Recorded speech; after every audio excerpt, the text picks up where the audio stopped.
Welcome और welcome back to the educational channel of botany Adda में आप सभी का स्वागत है। गाइस, आज हम जो है वो फूड ड्रग जो होते हैं, इससे पहले वाली जस्ट वीडियो में मैंने आपको एक्सप्लेन किया था फूड ड्रग के बारे में, ऑर्गेनाइज्ड और अनऑर्गेनाइज्ड ड्रग के बारे में, उनका जो है वो क्लासिफिकेशन देखने वाले हैं। फूड ड्रग का हम जो है वो वर्गीकरण देखने वाले हैं। वेरी इंपॉर्टेंट टॉपिक है आपके एग्जाम के व्यू से देखा जाए तो।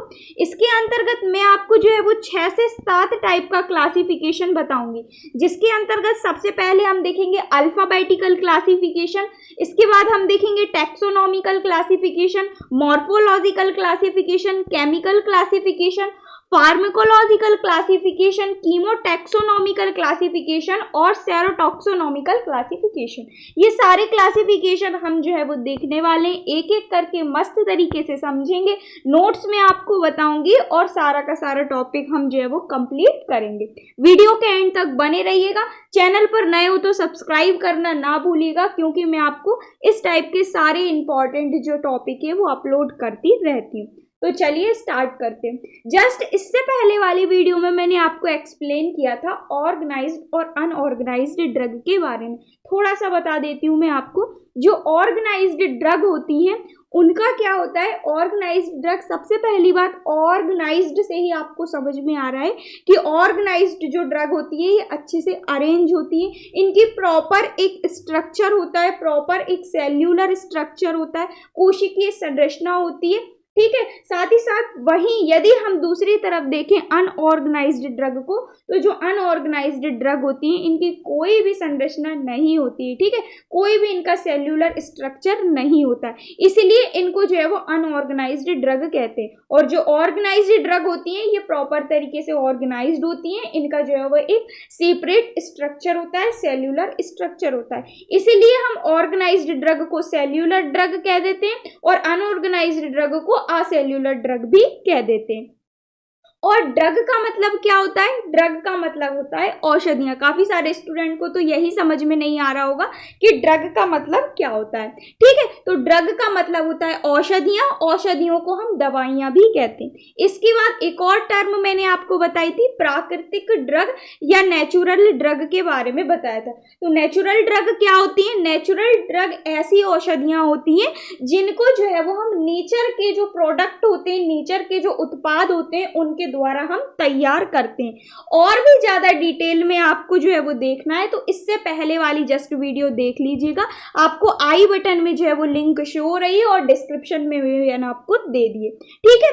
डिस्क्रिप्शन में भी मिल जाएगी और आई बटन में भी मिल जाएगी, सो देख लीजिएगा। तो चलिए आज का टॉपिक अब हम जो है वो स्टार्ट करते हैं। फूड ड्रग, प्राकृतिक ड्रग जो होती है इनका वर्गीकरण। आप कभी भी बीमार होते हो तो डॉक्टर के पास जाते हो और डॉक्टर जो है वो आपको दवाइयों का अच्छा खासा पर्चा लिख के दे देता है ना। फिर आप जो है वो उस पर्चे को लेकर जो है वो मेडिकल पर जाते हो और मेडिकल वाला जो है वो आपको दवाइयां निकाल के फट से 1 मिनट में दे देता है ना। कैसे दे देता है, क्योंकि जो वो मेडिकल वाला होता है या फिर जिस भी किसी के पास आप दवाई लेने जाते हैं वो जो है वो ड्रग को, औषधियों को एक प्रॉपर तरीके से क्लासिफाइड किए होता है, एक प्रॉपर तरीके से जो है वो वर्गीकृत किया होता है। जैसे कि आपका सिर दर्द हुआ तो सिर दर्द वाली जितनी भी दवाइयां हैं वो एक तरफ, हार्ट से रिलेटेड दवाइयां एक तरफ, लंग्स से रिलेटेड दवाइयां एक तरफ, इस टाइप से वो अपने अकॉर्डिंग जो है वो दवाइयों को क्लासिफाइड किए होता है। और क्लासिफिकेशन तो काफ़ी तरह के होते हैं, जैसा कि मैंने आपको बताया 6 से 7, इसके अलावा भी और भी होते होंगे, लेकिन ये जो 6 से 7 क्लासिफिकेशन मैंने आपको बताया ये इंपॉर्टेंट होते हैं। तो वो जो दवाई वाला है जिसके पास आप दवाई लेने गए, वो जो है वो दवाइयों को अच्छे से ऑर्गेनाइज्ड करके रखता है, अच्छे से क्लासिफाइड करके रखता है, जिससे कि जब कोई भी पेशेंट दवाइयां लेने आता है तो उसको जो है वो दवाइयां इजी तरीके से मिल जाती हैं और वो तुरंत दे देता है, ठीक है। अब ऐसा होता कि आप दवाइयां लेने जा रहे हैं और दवाइयां मिल ही नहीं रही हैं, वो आधा घंटा 1 घंटा हो गया वो ढूंढ रहा है, तो इससे क्या होता है, इससे पेशेंट की डेथ हो जाती है, दवाइयां ही नहीं मिल रही हैं। तो इसीलिए ये जो दवाइयों को ढूंढने के लिए या दवाइयों को पाने के लिए इसका जो है वो अच्छा तरीका होता है औषधियों को हम अलग अलग तरीके से क्लासिफाइड कर लें, अलग अलग तरीके से वर्गीकृत कर लें। ठीक है, तो औषधियों को अच्छे से ढूंढने के लिए, पाने के लिए औषधियों को हम जो है वो क्लासिफाइड करते हैं। अब ये जो औषधियाँ होती हैं इसके अंतर्गत दो टाइप की औषधियाँ आती हैं, ऑर्गेनाइज्ड और अनऑर्गेनाइज्ड। दोनों ही औषधियों को किस किस टाइप से क्लासिफाइड करते हैं वो जो है वो हम देखने वाले हैं। तो चलिए अब हम थ्योरी की तरफ चलते हैं। इसी टाइप से एक छोटी सी बात और समझिएगा, इसी टाइप से जब आप होम्योपैथी या आयुर्वेदिक डॉक्टर के पास जाते हो तो वो क्या करते हैं, ऑर्गेनाइज्ड और अनऑर्गेनाइज्ड दवाइयों का यूज करते हैं। तो जब आप जो है वो आयुर्वेदिक या होम्योपैथिक डॉक्टर के पास जाते हो तो वो क्या करते हैं, आपको साबूदाने वाली गोलियां जो होती हैं उस टाइप की गोलियों में, हमारे यहाँ तो साबूदाने वाली गोलियां ही कहते हैं, अब आपके यहाँ जो भी कहते हो, तो जो साबूदाने वाली गोलियां होती हैं उसमें तरह तरह के रस मिला के जो है वो दिया जाता है होम्योपैथी में और आयुर्वेदिक में। तो क्या होता है, उस टाइप की जो औषधियां होती हैं उनको कहते हैं अनऑर्गेनाइज्ड ड्रग, क्योंकि वो क्या करती हैं, वो जो पेड़ पौधे या एनिमल्स होते हैं उनके जो पार्ट्स होते हैं उनसे विभिन्न विभिन्न प्रोसेस के थ्रू जो है वो बनाई जाती हैं, इसीलिए उनको हम क्या कहते हैं, उनको हम अनऑर्गेनाइज्ड ड्रग कहते हैं। अनऑर्गेनाइज्ड ड्रग का मतलब मैंने आपको बता ही दिया, इनका कोई निश्चित शेप, इनका कोई निश्चित सेल्यूलर स्ट्रक्चर नहीं होता है। ठीक है, तो इसीलिए ये जो दवाइयाँ होती हैं इनको हम जो है वो क्लासिफाइड करते हैं। आई होप आप जो है वो समझ गए होंगे। तो चलिए अब हम चलते हैं अपनी थ्योरी की तरफ, और भी काफ़ी सारी बातें हैं जो कि मैं आपको समझाती जाऊंगी बीच बीच में, और इंटरेस्टिंग हम अपने टॉपिक को बनाएंगे। ठीक है, तो कूड ड्रग का वर्गीकरण थोड़ी सी इसके अंतर्गत आप एक दो लाइन देख लीजिएगा। इसके अंतर्गत कहा गया है कूड ड्रग को आमतौर पर ऑर्गेनाइज्ड और अनऑर्गेनाइज्ड दो भागों में बांटा गया है।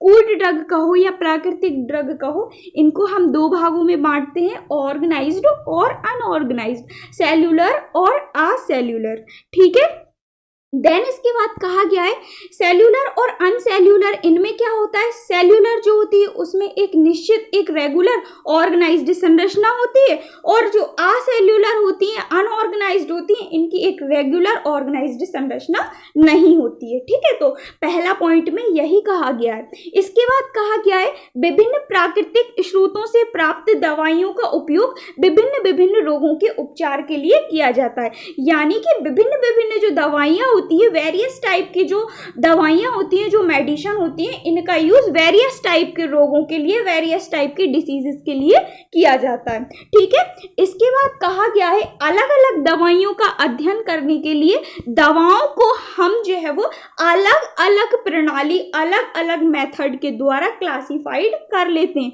जिससे कि हम अलग अलग टाइप की दवाइयों के बारे में जान सकें। इसीलिए हम दवाइयों का जो है वो अलग अलग भागों में क्लासिफाइड कर लेते हैं, जिससे हम अलग अलग दवाइयों के बारे में जान सकें, उनका उपयोग कर सकें। इसलिए हम क्या करते हैं, दवाइयों का क्लासिफिकेशन कर लेते हैं अलग अलग मेथड के थ्रू, अलग अलग प्रणालियों के थ्रू।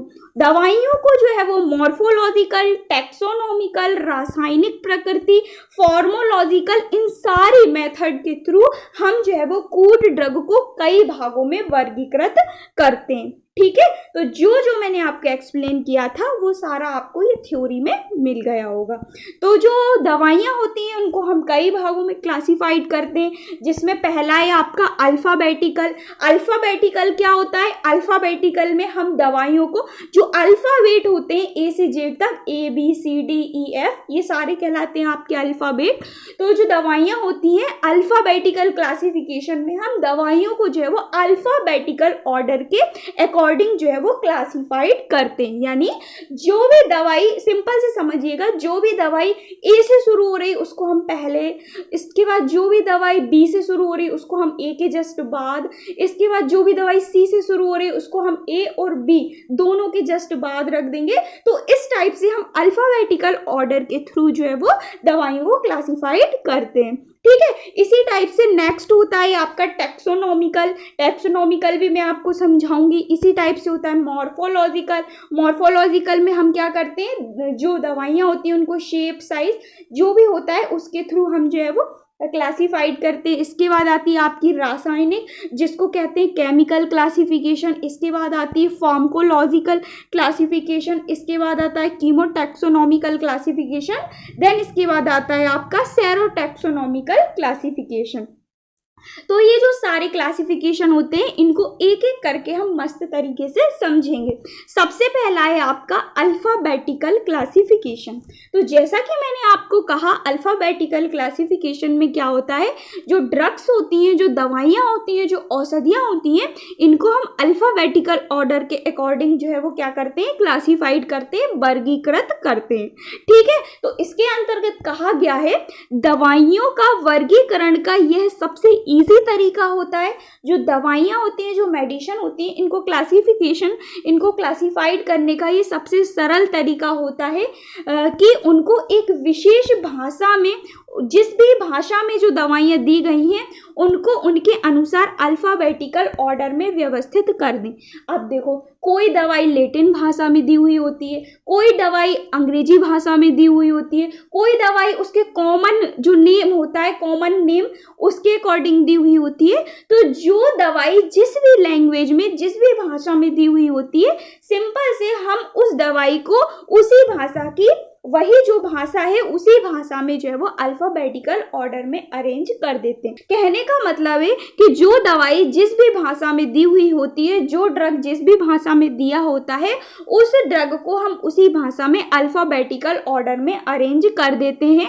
इसी को कहते हैं अल्फाबेटिकल क्लासिफिकेशन। ठीक है, नेक्स्ट पॉइंट समझिएगा। नेक्स्ट पॉइंट में कहा गया है लैटिन, अंग्रेजी, लोकल, यानी जो दवाई जिस भी भाषा में दी गई होती है उसे हम उसी भाषा में अल्फाबेटिकल ऑर्डर में व्यवस्थित करते हैं। ठीक है, अब आप जो है वो लैटिन और अंग्रेजी तो समझ गए होंगे, क्योंकि लैटिन भी भाषा होती है, अंग्रेजी भी भाषा होती है।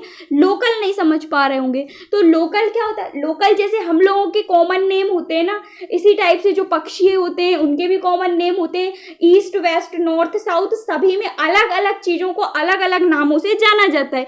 कई टाइप के पक्षी ऐसे हैं जिनको हम जो है वो हमारे इंडिया में अलग नाम से जानते हैं, कई टाइप के पक्षी हैं उनको अलग नाम से जानते हैं। जैसे गौरैया को हम लोग गौरैया कहते हैं। आप जब बाहर जाएंगे तो गौरैया को गौरैया नहीं कहते, कुछ और कहते हैं। नॉर्थ तरफ जाएंगे तो कुछ और कहते हैं। इसी टाइप से हम लोगों के अलग अलग नाम होते हैं। इसी टाइप से जो दवाइयाँ होती हैं इनके भी अलग अलग नाम होते हैं, इनके भी कॉमन नेम होते हैं, इनके भी लोकल नेम होते हैं। ठीक है, तो लोकल नेम आपको जो है वो क्लियर हो गया होगा।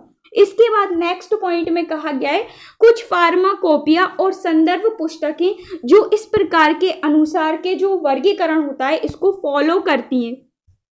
अब फार्माकोपिया क्या होता है? एक टर्म ये दिया हुआ है आपका फार्माकोपिया। तो फार्माकोपिया, इससे पहले जस्ट मैंने आपको वीडियो एक्सप्लेन की थी फार्माकोपिया के बारे में, बहुत इंपॉर्टेंट टॉपिक है, देख लीजिएगा। मैंने आपको एक्सप्लेन कर दिया है, 5 से 6 टाइप की फार्माकोपिया बताई हुई है इसमें मैंने। तो फार्माकोपिया क्या होती है? फार्माकोपिया एक ऐसी संदर्भ पुस्तकें होती है, एक ऐसा डेटा होता है जिसमें हम दवाइयों के जो विभिन्न प्रकार की अलग अलग दवाइयाँ होती हैं, बहुत सारी दवाइयाँ होती हैं, जितनी भी दवाइयाँ होती हैं उन सभी का डेटा हम जो है वो इस ऑफिशियल डॉक्यूमेंट में सेव करके रखते हैं। उसको क्या कहते हैं? फार्माकोपिया कहते हैं। फार्माकोपिया भी अलग अलग टाइप के होते हैं। ज़्यादा डिटेल में आपको समझना है तो आप पहले वाली वीडियोस देख लीजिएगा। ठीक है, डिस्क्रिप्शन में आपको सभी की लिंक मिल जाएंगी। तो कुछ जो फार्माकोपिया होती हैं, जो कुछ फार्माकोपिया यानी कुछ जो ऑफिशियल डॉक्यूमेंट होते हैं, वो कुछ संदर्भ पुस्तकें होती हैं मेडिसिन से रिलेटेड, वो ये सभी, इनमें क्या होता है कि जो आपका अल्फ़ाबेटिकल क्लासिफिकेशन है, अल्फ़ाबेटिकल क्लासिफिकेशन के थ्रू इनमें भी जो है वो ऑर्गेनाइज्ड करके दवाइयों को रखा हुआ है। जैसे कि इंडियन फार्माकोपिया हुई, ब्रिटिश फार्माकोपिया हुई, यूरोपियन फार्माकोपिया हुई, यूनाइटेड स्टेट फार्माकोपिया हुई, ब्रिटिश हर्बल फार्माकोपिया हुई और ब्रिटिश फार्मास्यूटिकल कॉडेक्स फार्माकोपिया हुई। तो ये जो सारी फार्माकोपिया हैं, ये जो सारे ऑफिशियल डॉक्यूमेंट हैं, इनमें भी कहीं ना कहीं जो आपके अल्फाबेटिकल क्लासिफिकेशन है उनके थ्रू दवाइयों को क्लासिफाइड करके रखा गया है। अब मैं आपको कुछ बता भी देती हूँ जहाँ से आपके मल्टीपल चॉइस क्वेश्चन बन सकते हैं। जैसे कि यूरोपियन फार्माकोपिया हुई, तो यूरोपियन फार्माकोपिया में जो दवाइयों के लैटिन नाम है, दवाइयाँ जो है वो लैटिन नाम के अकॉर्डिंग दी गई हैं यूरोपियन फार्माकोपिया में। तो यूरोपियन फार्माकोपिया में दवाइयों के जो लैटिन नाम है उनके अनुसार हमने जो यूरोपियन फार्माकोपिया है उसको क्लासिफाइड किया है अल्फाबेटिकल ऑर्डर के थ्रू। ठीक है, तो यूरोपियन फार्माकोपिया में क्या हुआ है, यूरोपियन फार्माकोपिया में दवाइयों को लैटिन भाषा में जो दवाइयाँ दी हैं उनको हमने अल्फाबेटिकल ऑर्डर के थ्रू क्लासिफाइड किया है। इसी टाइप से जो यूनाइटेड स्टेट फार्माकोपिया यूएसपी और बीपीसी यानी ब्रिटिश फार्माकोपिया कोडेक्स, इनमें भी दवाइयों को अंग्रेजी नामों के अकॉर्डिंग अल्फाबेटिकल ऑर्डर में क्लासिफाइड किया हुआ है। ठीक है, तो ये हुई आपकी जो अल्फाबेटिकल क्लासिफिकेशन है उसके थ्रू ये सारी डिटेल मैंने आपको बताई। कुछ मैं आपको जो है वो इसके एग्जाम्पल भी बता देती हूँ दवाइयों के जो कि अल्फाबेटिकल ऑर्डर के थ्रू जो है वो क्या हुई है, क्लासिफाइड हुई है, वर्गीकृत हुई है। जैसे कि वेंजोइन हुई, सिनकोना हुई, डिल हुई, एर्गोट हुई, फेनल हुई, जेंशिया हुई, मिंट्स हुई, ओपम हुई, सेन्ना हुई, येलो वीज वैक्स हुई। ये जो सारी दवाइयाँ हैं इनको अल्फाबेटिकल क्लासिफिकेशन के थ्रू क्या किया गया है, क्लासिफाइड किया गया है, वर्गीकृत किया गया है। ठीक है, तो ये हुआ आपका पहला क्लासिफिकेशन, अल्फाबेटिकल क्लासिफिकेशन। अब जितने भी क्लासिफिकेशन है ना, इन सभी के कुछ मेरिट्स हैं और कुछ डीमेरिट्स हैं, यानी किसी के गुण और किसी के दोष सभी के क्लासिफिकेशन के हैं। तो पहले हम देख लेते हैं अल्फाबेटिकल क्लासिफिकेशन के गुण, क्या क्या इनके गुण हैं, क्या क्या इनकी क्वालिटीज़ हैं, और इसके बाद हम देखेंगे कि दोष, कौन कौन से दोष हैं इस क्लासिफिकेशन के थ्रू। तो सबसे पहला है आपका अल्फाबेटिकल जो क्लासिफिकेशन है इसके गुण। सो इसके अंतर्गत कहा गया है सबसे पहला कि ये जो अल्फाबेटिकल क्लासिफिकेशन होता है ये बहुत आसान होता है और बहुत ज़्यादा फास्ट तरीका होता है, यानी हम बहुत तेज़ी से जो है वो दवाइयों को क्लासिफाइड कर लेते हैं, बहुत कम समय लगता है क्लासिफाइड करने में और बहुत ईजी होता है, ऐसा कहा गया है। इसके बाद कहा है भ्रम से बचने का ये तरीका मददगार होता है, यानी कि हम जो है वो कन्फ्यूज़ नहीं हो सकते हैं, कन्फ्यूज़न से बचने का तरीका है अल्फाबेटिकल क्लासिफिकेशन, क्योंकि इसमें जो पदार्थ होते हैं, जो कंपोनेंट्स होते हैं, जो एलिमेंट के कंपोनेंट्स होते हैं उनका जो है वो पुनरावृत्ति नहीं होती है। ठीक है, ऐसा कहा गया है इसके गुण के अंतर्गत अल्फाबेटिकल क्लासिफिकेशन में। देन इसके बाद आती हैं इसके डीमेरिट्स, इसके कुछ दोष। तो दोष के अंतर्गत कहा गया है ये जो आपका अल्फाबेटिकल क्लासिफिकेशन है इसमें दवा के स्रोतों और प्रकारों के संकेतों के बारे में कोई भी इंफॉर्मेशन नहीं मिलती है।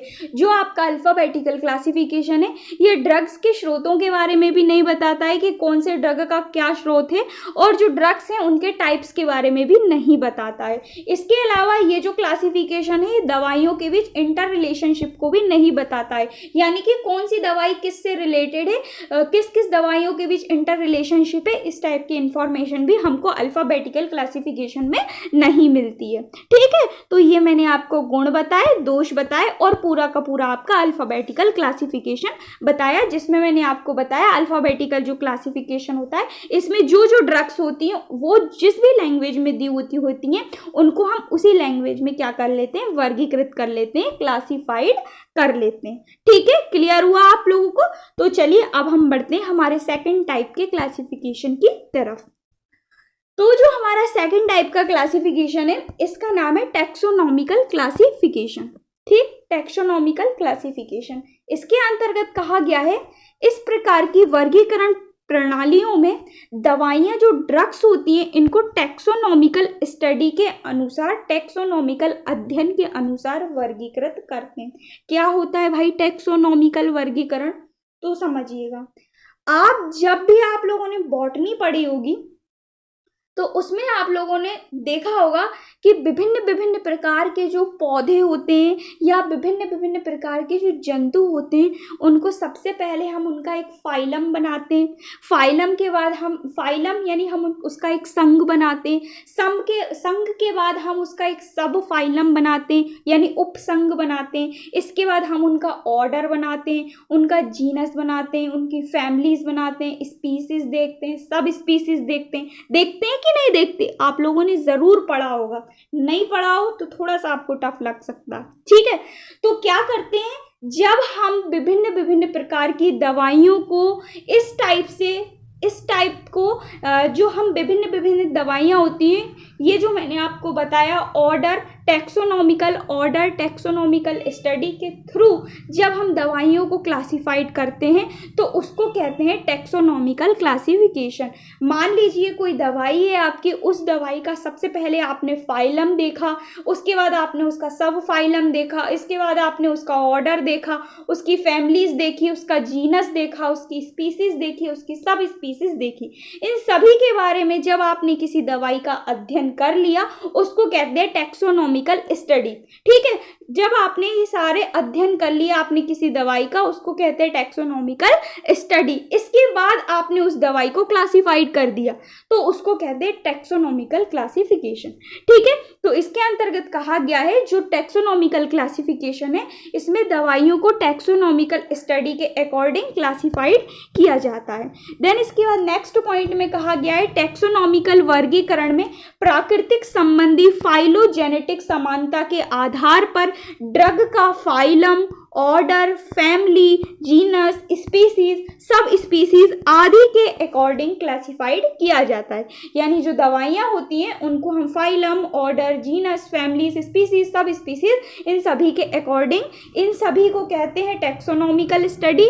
इन सभी की टैक्सोनॉमिकल स्टडी के अकॉर्डिंग हम क्या करते हैं, दवाइयों को क्लासिफाइड करते हैं, जिसको क्या कहते हैं, इस तरीकों को कहते हैं टैक्सोनॉमिकल क्लासिफिकेशन। ठीक है, फॉर एग्जाम्पल जो सोलेनेसी फैमिली होती है उसके अंतर्गत आने वाले सारे प्लांट्स वो क्या दर्शाते हैं, वो दर्शाते हैं आपके टैक्सोनॉमिकल क्लासिफिकेशन को, जिसमें जो पत्तियां होती हैं वैकल्पिक पत्तियां होती हैं, साइमोस फूल होते हैं, कैप्सूल्स फल होते हैं। याद रखिएगा, इंपॉर्टेंट पॉइंट है। इसके बाद अब हम देखते हैं इसके गुण और दोष।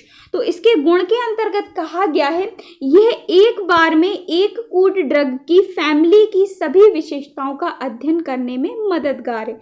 यानी कि ये कोई सी दवाई है आपकी, इस दवाई की जो फैमिलीज हैं, फैमिलीज के अंतर्गत आने वाली जितनी भी स्टडी है उन सभी के बारे में अच्छी तरीके से बता देता है। इसका ऑर्डर क्या है, जीनस क्या है, फैमिली क्या है, सभी मस्त तरीके से क्लासिफिकेशन किसी एक दवाई के बारे में बता देता है। देन इसके बाद कहा गया है पौधे और जानवरों में इवोल्यूशनरी डेवलपमेंट के बारे में भी ये क्लासिफिकेशन इंफॉर्मेशन दे देता है। इवोल्यूशनरी डेवलपमेंट क्या होता है, इवोल्यूशनरी जो डेवलपमेंट होता है इसके थ्रू हम बताते हैं कि कौन सी चीज कब आई, कितने पहले आई।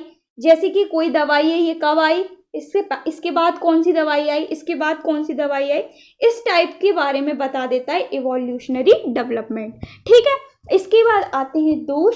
तो ये जो आपकी वर्गीकरण की प्रणाली है इसमें ड्रग के ऑर्गेनाइज्ड और अनऑर्गेनाइज्ड रूपों में अंतर करने में असफल रहा। यानी कि जो आपका टैक्सोनॉमिकल क्लासिफिकेशन है इस क्लासिफिकेशन के अंतर्गत यह नहीं बताया गया है कि ये जो आपकी दवाई है ये ऑर्गेनाइज्ड है या अनऑर्गेनाइज्ड है। इसके बारे में चर्चा नहीं की गई है आपके टैक्सोनॉमिकल क्लासिफिकेशन के अंतर्गत। ठीक है, तो ये हुआ आपका सेकंड टाइप का क्लासिफिकेशन जो कि है टैक्सोनॉमिकल क्लासिफिकेशन। इसके अंतर्गत हम क्या करते हैं, इसके अंतर्गत हम दवाइयों को जो टैक्सोनॉमिकल स्टडी होती है उसके थ्रू हम जो है वो दवाइयों को अरेंज कर लेते हैं या फिर हम कह सकते हैं कि क्लासिफाइड कर लेते हैं। ठीक है, इसके बाद अब हम देखते हैं थर्ड टाइप का क्लासिफिकेशन। थर्ड टाइप का जो क्लासिफिकेशन है इसका नाम है मॉर्फोलॉजिकली क्लासिफिकेशन। तो जो आपका मॉर्फोलॉजिकल क्लासिफिकेशन है ये क्या होता है, तो समझिएगा ये कोई सा आपका प्लांट है।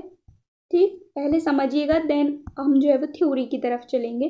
तो ये जो आपका कोई प्लांट है ये इसकी जड़ें हैं।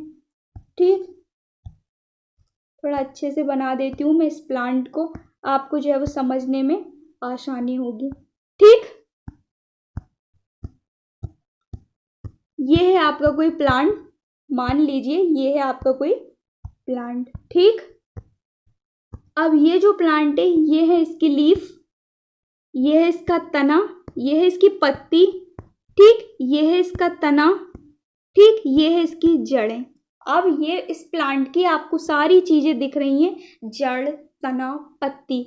अब जब किसी भी चीज के बाहरी लक्षणों को देख लेते हैं हम और देखने के बाद हम उसको अलग अलग तरीके से अलग अलग भागों में जो है वो हम बांट देते हैं उसको कहते हैं मॉर्फोलॉजिकल। यानी कि किसी भी चीज की, किसी भी पौधे, किसी भी जंतु के बाह्य लक्षणों को देखकर उसको जो है वो अलग अलग भागों में बांट देना।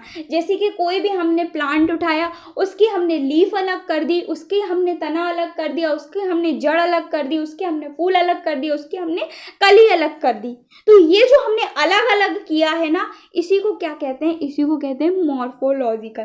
ठीक है, तो मॉर्फोलॉजिकल क्लासिफिकेशन में क्या होता है, इस प्रणाली के अंतर्गत समझिएगा, इस प्रणाली में औषधियों को पौधे व जानवरों के पार्ट्स के मॉर्फोलॉजिकल या बाह्य लक्षणों के अनुसार व्यवस्थित किया जाता है। जो मैंने आपको एक्सप्लेन किया वही लिखा हुआ है। जो पौधे और जो जंतु होते हैं, इनके जो पार्ट्स होते हैं ये तो आसानी से दिख जाते हैं, क्योंकि यही तो बाह्य लक्षण होते हैं पौधे और जंतुओं के पार्ट्स, इन्हीं को तो हम देख सकते हैं। तो जो पौधे और जंतुओं के बाह्य लक्षण होते हैं, इनके थ्रू, इन्हीं को कहते हैं मॉर्फोलॉजिकल। तो इनके थ्रू जब हम क्लासिफाइड करते हैं किसी भी ड्रग को, उसको कहते हैं मॉर्फोलॉजिकल क्लासिफिकेशन।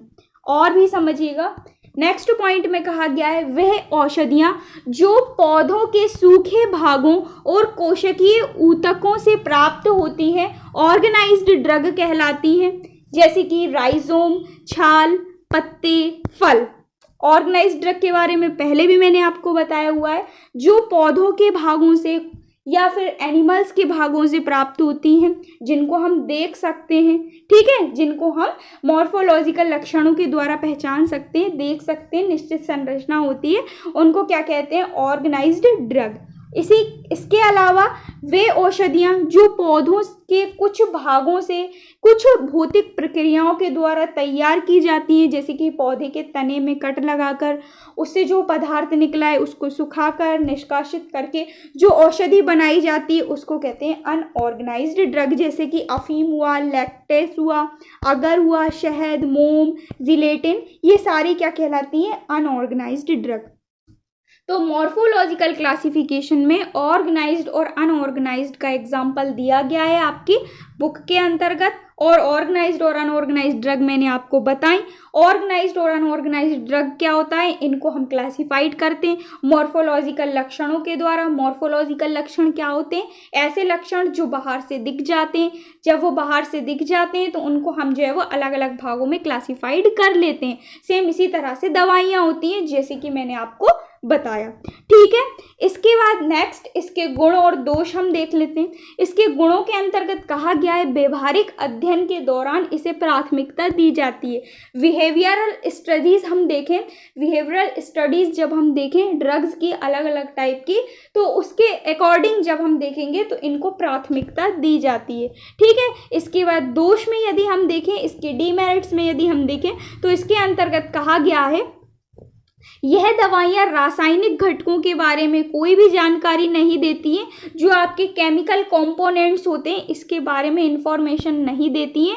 इसके अलावा ये जो आपका क्लासिफिकेशन होता है इसमें अनऑर्गेनाइज्ड दवाइयों को वर्गीकृत करने में कठिनाई होती है। क्यों होती है? क्योंकि अनऑर्गेनाइज्ड ड्रग का स्ट्रक्चर नहीं होता है, इसीलिए इनको जो है वो क्लासिफाइड करने में थोड़ी सी डिफ़िकल्टी महसूस हो सकती है, थोड़ी सी कठिनाई हो सकती है। तो ये हुए इसके गुण और दोष। ठीक है, देन यहीं पर हमारा कंप्लीट हुआ थर्ड टाइप का क्लासिफिकेशन, जो कि है मॉर्फोलॉजिकल क्लासिफिकेशन। आशा करती हूँ आपको क्लियर हुआ होगा। मॉर्फोलॉजिकल क्लासिफिकेशन में हम जो पौधे और जो जंतुओं के द्वारा जो दवाइयाँ बनाई जाती हैं उनके बाह्य लक्षणों के थ्रू हम जो है वो अलग अलग तरीके से उनको व्यवस्थित कर लेते हैं। ठीक है, इसके बाद अब हम चलते हैं नेक्स्ट टाइप के क्लासिफिकेशन के अंतर्गत, जो कि है आपका 4th नंबर का केमिकल क्लासिफिकेशन। केमिकल क्लासिफिकेशन क्या होता है? केमिकल क्लासिफिकेशन को जो है वो रासायनिक वर्गीकरण के नाम से भी जाना जाता है, सबसे पहली बात। इसके बाद इसके अंतर्गत कहा है किस ड्रग को किन किन प्रकार का केमिकल, जो अलग अलग टाइप की आपकी, सबसे पहली बात, अलग अलग टाइप की आपकी दवाइयाँ पाई जाती हैं। अलग अलग प्रकार की दवाइयों में अलग अलग प्रकार का केमिकल भी पाया जाता है। तो किन किन दवाइयों में किस किस टाइप का केमिकल मौजूद है, इस आधार पर हम जो है वो केमिकल क्लासिफिकेशन करते हैं। यानी कि एक दवाई ये है, एक दवाई ये है, एक दवाई ये है, अलग अलग टाइप की आपकी दवाई है, इसमें कोई सा और आपका केमिकल मौजूद है, इसमें कोई सा केमिकल मौजूद है, इसमें कोई सा केमिकल मौजूद है। तो ये जो 3 अलग अलग टाइप की आपकी दवाइयाँ हैं, इनमें जो जो केमिकल मौजूद हैं उनके आधार पर हम केमिकल क्लासिफिकेशन करते हैं। ठीक है, इसके बाद कहा गया है इस प्रकार विभिन्न विभिन्न प्रकार के कोड ड्रगों को उनके रासायनिक प्रकृति के आधार पर या फिर केमिकल यानी रासायन के आधार पर, केमिकल यानी जो दवाइयों के अंदर मौजूद है रासायन केमिकल, उसके आधार पर हम जो है वो केमिकल क्लासिफिकेशन करते हैं। दवाई में जो केमिकल पाया जाता है, दवाई में जो रसायन पाया जाता है, उसके थ्रू हम जो है वो केमिकल क्लासिफिकेशन करते हैं दवाइयों का। फॉर एग्जाम्पल कुछ केमिकल और एग्जाम्पल्स मैं आपको बता देती हूँ। ये है आपके केमिकल्स के प्रकार और ये हैं आपके एग्जाम्पल, जैसे कि सिनकोना हुई, वीका हुई, ईपीकेक, एफीम, चाय और इकोनाइट्स। ये सारी जो दवाइयाँ हैं इनमें एल्कोइड प्रकार का केमिकल पाया जाता है। तो एल्कोइड प्रकार का केमिकल जिस जिस दवाई में पाया जाता है उनको अलग कर लिया। ठीक है, जैसा कि आप सभी देख रहे हैं। इसके बाद सेन्ना, एलॉय, डियोस्कोरा, लैकोरिस, ये जो दवाइयाँ हैं इनमें पाया जाता है ग्लाइकोसाइड टाइप का केमिकल। तो ग्लाइकोसाइड टाइप का केमिकल जिस भी दवाइयों में पाया उनको हमने अलग कर लिया। समझ रहे हो आप लोग। इसके बाद है castor oil, peanut oil, mustard oil, cod liver oil, इनमें पाया जाता है लिपिड्स। तो लिपिड्स टाइप का केमिकल जिस जिस दवाइयों में पाया गया उनको हमने अलग कर लिया। इसके बाद है कीनो, कत्था, इनमें टैनिन्स पाया जाता है। टैनिन्स टाइप का केमिकल जिस जिस दवाइयों में पाया उनको अलग कर लिया। इसके बाद यीस्ट, शार्क लीवर ऑयल, इनमें पाए जाते हैं विटामिन्स। तो जिस जिस दवाइयों में विटामिन्स पाए गए उनको अलग कर लिया। समझ गए आप लोग। तो दवाइयों के अंदर जो भी रसायन, जो भी केमिकल मौजूद है उसके थ्रू हमने दवाइयों को क्लासिफाइड कर लिया अलग अलग भागों में। तो ये क्लासिफिकेशन कहलाया आपका केमिकल क्लासिफिकेशन। इसके नाम से ही आप लोग समझ जाओगे, केमिकल यानी रसायन। जिस जिस दवाइयों में जिस जिस टाइप का रसायन मौजूद है उनको हमने अलग अलग कैटेगरी में डिवाइड कर लिया, सिंपल। इसके बाद नेक्स्ट है इसके गुण और इसके दोष। तो इसके गुण के अंतर्गत कहा गया है यह फाइलोकेमिकल स्टडी में मदद करता है। जो फाइलोकेमिकल स्टडीज होती हैं इनमें हम केमिकल्स का ही अध्ययन करते हैं। ठीक है, तो फाइलोकेमिकल स्टडीज में मदद करता है इस टाइप का क्लासिफिकेशन। इसके बाद इस वर्गीकरण के द्वारा दवाइयों के प्रभाव के बारे में जानकारी मिलती है, यानी कि कौन सी दवाइयाँ कितनी अफेक्टेड हैं, उनका कितना प्रभाव है या इनका प्रभाव नहीं है, इस बारे में जानकारी भी मिलती है। ठीक है, इसके बाद अब हम देखते हैं इसके गुण। जो केमिकल क्लासिफिकेशन है इसके दोष अब हम लोग देखते हैं।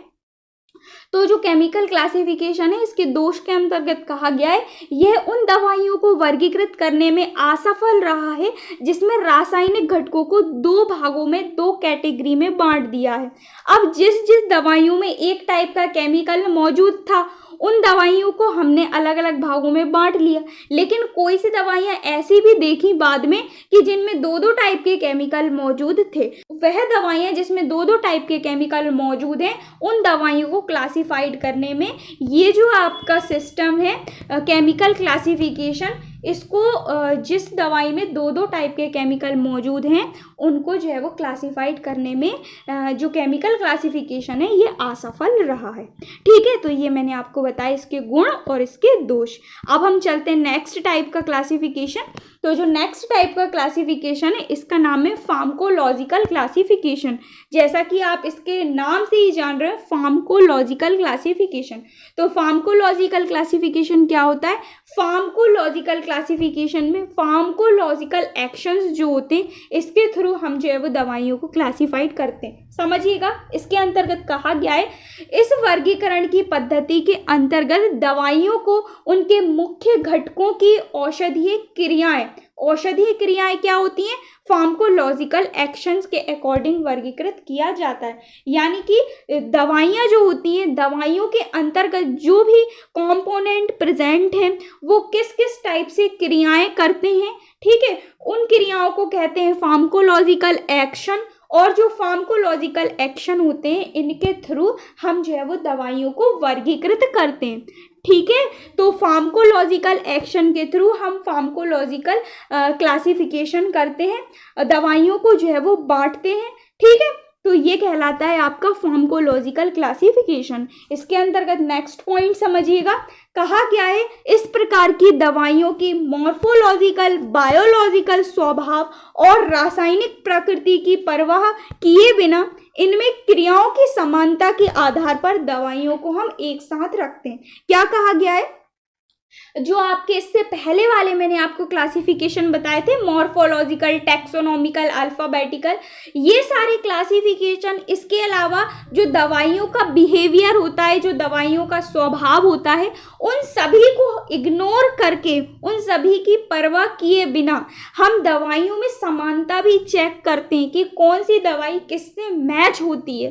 तो जब हम दवाइयों की समानता को भी देख लेते हैं, बाकी और भी गुणों को नजर अंदाज करते हुए, तो उसके अकॉर्डिंग भी हम जो है वो फार्माकोलॉजिकल क्लासिफिकेशन करते हैं। तो जो फार्माकोलॉजिकल क्लासिफिकेशन है, इसमें हम दवाइयों की समानता भी चेक करते हैं और जो दवाइयाँ होती हैं उनकी क्रियाएं भी देखते हैं, यानी फार्माकोलॉजिकल एक्शंस भी देखते हैं। ठीक है, इसके बाद इसके कुछ एग्जाम्पल्स मैं आपको बता देती हूँ, जैसे कि कार्डियोवैस्कुलर सिस्टम जो है, इस पर काम करने वाली दवाइयाँ आपकी इस टाइप की दवाइयाँ जो भी मैंने आपको लिखी हुई हैं, कार्डियोटॉक्सिलिस, डिजिटोलिस और स्कीविल्स, ये सारी जो आपकी दवाइयाँ हैं कार्डियोवैस्कुलर सिस्टम पर काम करने वाली दवाइयाँ हैं। इसके अलावा एंटी कैंसर की वीकापोडोफाइलम, ये आपकी दवाइयाँ। इसके बाद एंटी यूमेटिक्स, इसके अंतर्गत एकोनाइट और कोलचीकम,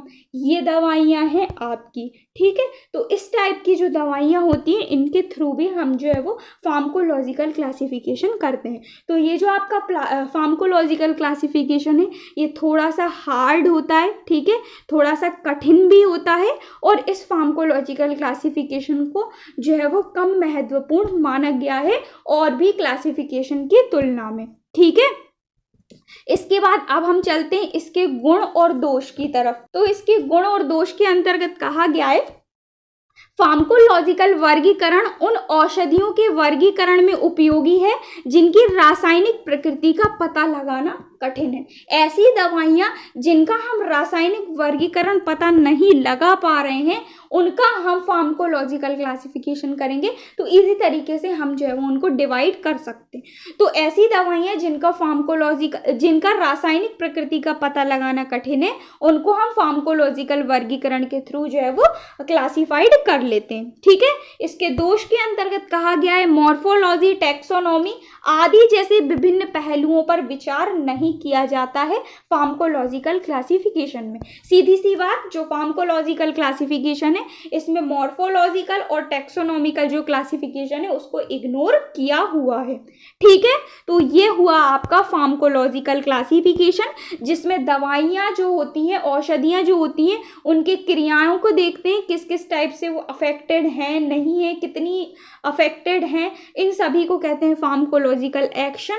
तो फार्माकोलॉजिकल एक्शन के थ्रू हम फार्माकोलॉजिकल क्लासिफिकेशन करते हैं, और जो दवाइयाँ होती हैं उनमें कितनी क्या समानता है उसके आधार पर हम जो है वो दवाइयों को क्लासिफाइड करते हैं, और समानता के आधार पर हम जो है वो दवाइयों को एक साथ रखते हैं। ठीक है, इसमें मैंने आपको एग्जाम्पल्स भी बता दिए, कार्डियोवैस्कुलर सिस्टम के अंतर्गत आने वाली कौन कौन सी दवाइयाँ हैं जिनको हम फार्माकोलॉजिकल क्लासिफिकेशन के थ्रू डिवाइड करते हैं। एंटी कैंसर की दवाइयाँ बताई और एंटी ह्यूमेटिक्स की दवाइयाँ बताई। इसके बाद मैंने आपको इसके गुण और दोष भी बता दिए।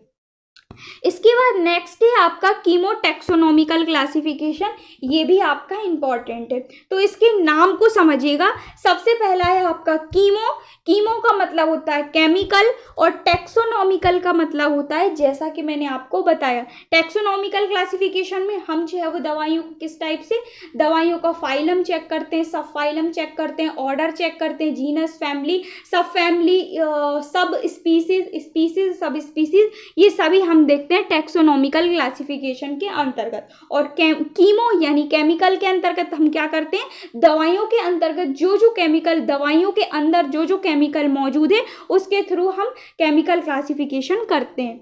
तो जो कीमो टैक्सोनॉमिकल क्लासिफिकेशन है इसमें दोनों को ऐड कर लीजिए, यानी दवाइयों के अंदर हम केमिकल को भी देखेंगे और दवाइयों को हम टैक्सोनॉमिकल जो क्लासिफिकेशन है उसके थ्रू भी हम जो है वो दवाइयों को क्लासिफाइड करेंगे। तो दोनों तरीके से कीमो टैक्सोनॉमिकल क्लासिफिकेशन में हम दवाइयों को क्लासिफाइड करते हैं। ठीक है, इसके अंतर्गत थ्योरी समझिएगा।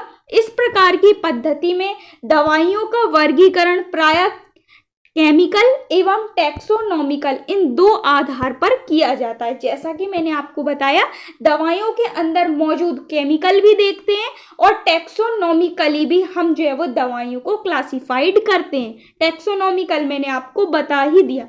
यहाँ पर आप देख सकते हैं ड्रग का सीटी क्लासिफिकेशन। सीटी का मतलब होता है कीमो टैक्सोनॉमिकल क्लासिफिकेशन। केमिकल और टैक्सोनॉमिकल यानी केमिकल क्लासिफिकेशन करते हैं और टैक्सोनॉमिकल क्लासिफिकेशन करते हैं। दोनों क्लासिफिकेशन हम करते हैं सीटी क्लासिफिकेशन के अंतर्गत यानी कीमो टैक्सोनॉमिकल क्लासिफिकेशन के अंतर्गत। ठीक है, नेक्स्ट कहा गया है कीमो टैक्सोनॉमी पौधों के वर्गीकरण और पहचान को संदर्भ करता है। जो कीमो टैक्सोनॉमी पौधे होते हैं ये वर्गीकरण और पहचान को संदर्भ करता है, जो उनके रासायनिक घटकों के बीच समानता और अंतर के आधार पर होता है। समझ गए आप लोग? कीमो टैक्सोनॉमी पौधे वर्गीकरण के पहचान को संदर्भ करते हैं जो कि रासायनिक घटकों के आधार पर समानता और अंतर के आधार पर जो है वो स्पष्ट करते हैं। ठीक है, तो यहाँ पे हो गया आपका टैक्सोनॉमिकल क्लासिफिकेशन और यहाँ पे हो गया आपका केमिकल क्लासिफिकेशन। बस इन दोनों के आधार पर हम दवाइयों को क्लासिफाइड कर लेते हैं। और ये जो प्रोसेस है ये हाल ही में अपनाई गई तकनीक है। ठीक है, यानी न्यू तकनीक है ये आपकी और काफ़ी अच्छी तकनीक मानी गई है आपकी कीमो टैक्सोनॉमिकल क्लासिफिकेशन। इसके अंतर्गत एग्जाम्पल समझिएगा। अल्काइड जो है इसमें बर्बेरिन क्या है आपका, बर्बेरिन जो है वो आपका केमिकल, और जो हाइड्रोस्टेटिक्स और ऑर्गोमोन ये क्या है आपके जीनस। ठीक है, तो अल्काइड के अंतर्गत बर्बेरिन जो है ये है आपका रासायनिक यानी केमिकल क्लासिफिकेशन के अंतर्गत केमिकल, और जो आपका हाइड्रोस्टेटिक्स और ऑर्गेमोन है ये आपका जीनस है। इसी तरह से आपकी फैमिली रूटेसी जो पाई जाती है इसमें ऑयल ग्लैंड्स की उपस्थिति ये दर्शाती है आपके केमिकल क्लासिफिकेशन और टैक्सोनॉमिकल क्लासिफिकेशन को। तो इस टाइप से जो कीमो टैक्सोनॉमिकल क्लासिफिकेशन होता है इसमें हम जो है वो दवाइयों का केमिकल क्लासिफिकेशन भी करते हैं और टैक्सोनॉमिकल क्लासिफिकेशन भी करते हैं, इसीलिए इसको कहते हैं कीमो टैक्सोनॉमिकल क्लासिफिकेशन। मैंने आपको अल्काइड बताया और फैमिली रूटेसी के अंतर्गत आने वाले ऑयल ग्लैंड्स की उपस्थिति बताई। ठीक है, इसके बाद अब हम देखते हैं इसके गुण और इसके दोष। तो इसके गुण के अंतर्गत कहा गया है यह रासायनिक घटकों के बीच संबंधों एवं उनके जैव संश्लेषण और उनकी संभावित क्रियाओं को समझने में अधिक गुंजाइश देता है।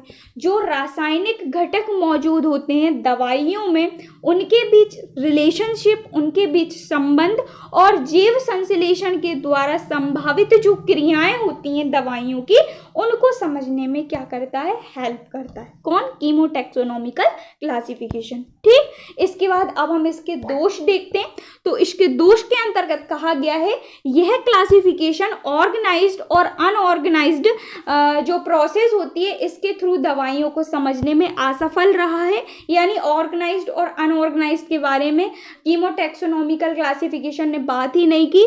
इसके अलावा जो आपका कीमो टैक्सोनॉमिकल क्लासिफिकेशन है इसमें कूड ड्रग जो पाई जाती हैं इनकी चिकित्सीय प्रकृति को समझने में भी असफल रहा है। यानी कूड ड्रग यानी जो आपकी प्राकृतिक दवाइयाँ होती हैं इनमें कौन कौन सी चिकित्सीय प्रकृति पाई जाती है इसको बताने में भी असफल रहा है।